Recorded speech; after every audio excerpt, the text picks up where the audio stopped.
Well, Spark was started in 1983 in response to a Green Ribbon study about how to make parks on school grounds. The community is involved in not only fundraising, but also in planning the park.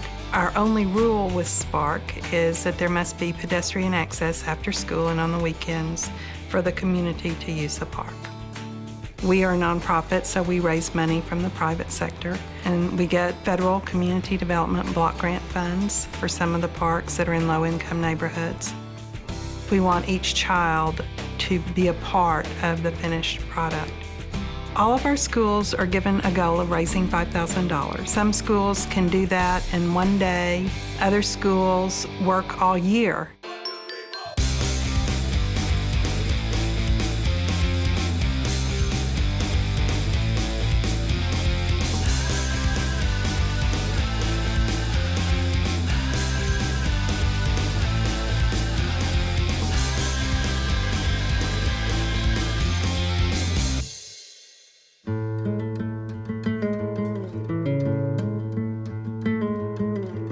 I am the art specialist at Northbrook Middle School.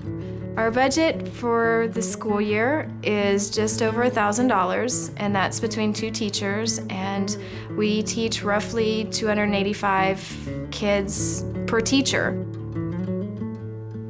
A lot of art programs have been cut from schools.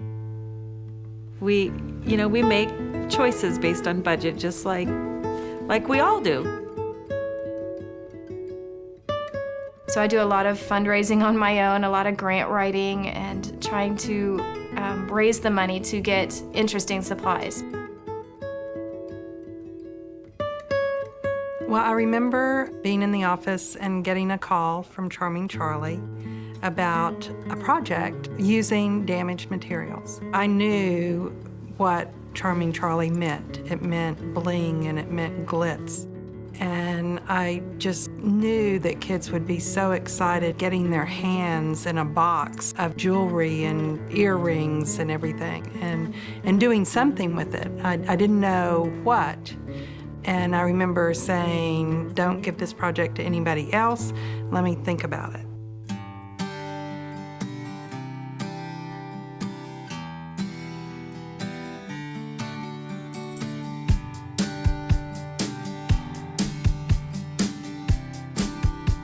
We visualized a project that the art classes at the schools would come up with collages with the theme of play in the park.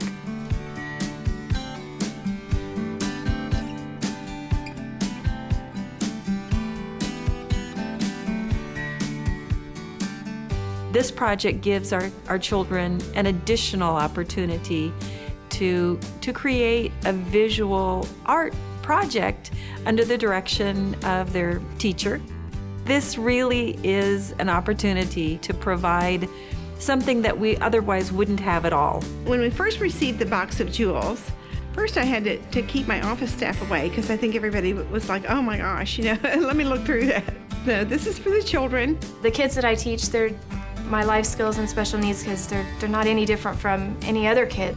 I knew that we were onto something when we opened that box and found something that they were interested in, and it was different from the everyday project supplies that we normally use. English as a Second Language is a program that is at most schools.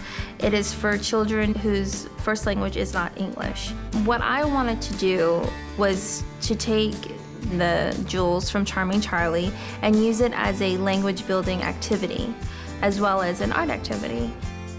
With a project like this, they got to build their English vocabulary with adjectives that described shape and color, texture. When I first saw the big box of jewelry, I thought, how are we ever going to untangle all of that? I was surprised that much jewelry could be thrown out and that much had been collected into this huge mass of jewelry. And they could really pick some pieces out and break a bracelet in half and look at it and say, this little hump of a bracelet looks like a dinosaur bone. And then they'd start putting this together, and I just thought, wow, this requires some imagination. A lot of people doubt the ability of our kids, and sometimes they need to step back and let the children just go to work.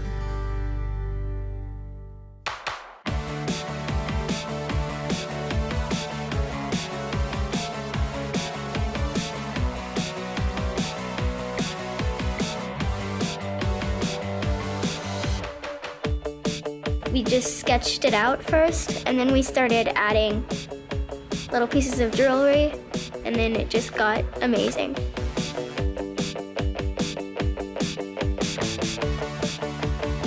We used necklaces, chains, rings, beads that were broken off of bracelets. My favorite part was how at the end we all just looked at the project and thought, oh, I made that and it looks awesome. It was really a good feeling.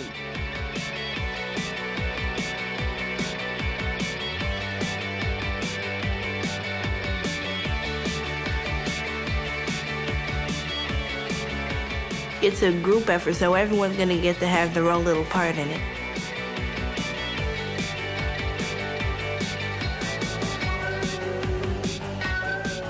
My favorite part was somehow we made a picture out of broken jewelry that no one wanted. It's really kind of amazing. Who does that?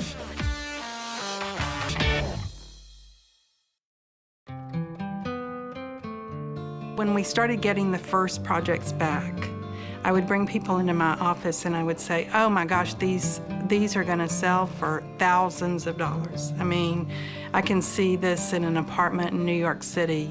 Well, I think art is in the eyes of the beholder. The context could not spend thousands of dollars on artwork. I would say we're not quite even yet, but I have lots of boards in my office that I'm hoping will go for a real good price. It's been interesting. One school used some bilingual students for the project. Another school used students that had learning disabilities. And that art teacher came back to me and said, you know, we have nonverbal students working on this, but you can see their excitement in their eyes when they put their hands in this project.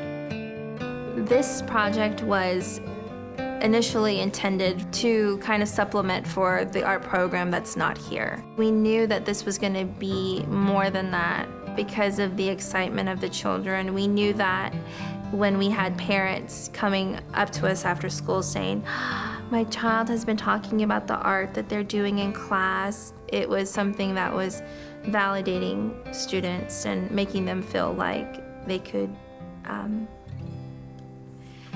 do something more than just art. The kids actually have these aha moments, is what I call them, is all of a sudden you see that light bulb go off. They may not be able to verbalize it to you, but all of a sudden you'll see it in their eyes that I get it. And the teachers have made the comment that we didn't know he knew that color before. You know, you'll tell them put white on the clouds and they go to white instantly because they've made that connection. I feel that each student benefited from this project by working together as a team. And I saw it force students to slow down and to listen to each other and to be willing to share. We learned a lot about teamwork because we had to help each other a lot and we had to work together. It wasn't just like one person doing all the work. My favorite part of it was just working with my friends, communicating. Getting to talk about different ideas, getting to listen to their ideas. Well, you can't really do anything without teamwork. We were all giving suggestions and working together on this. It's kind of a together project.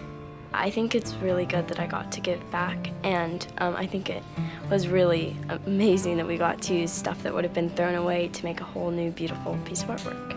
The supplies that were donated were something I would never have been able to afford on my own, to give them this opportunity. I feel that children who are allowed the opportunities, such as the Charming Charlie collage, learn the value of working together cooperatively. This program is something that is more than just creating art pieces. It's something that's ultimately changing lives.